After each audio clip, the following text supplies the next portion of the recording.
Hello guys, good afternoon. Andito ako ngayon sa bukid namin. So kahapon pa kami dito. Yung ginawa namin is nagbakod kami ng perimeter fence namin. So yun ang gawa namin.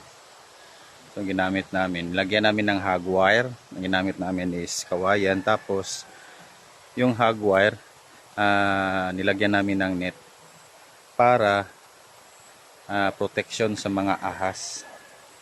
Para hindi kami pasukin ng mga ahas. So yan yung bahay ni mama. Ayan.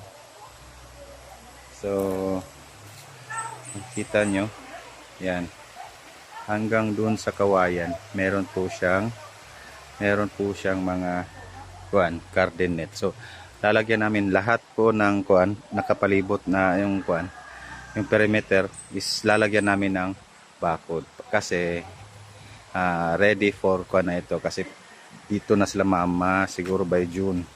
Dapat by June makuha na namin to, matirhan na nila ito. So yan guys, yan po yung update ng bukid namin. So yan. Kasi meron kaming mga bagong projects dito. So hopefully matatapos namin to this month. Tuloy na lang guys, bye.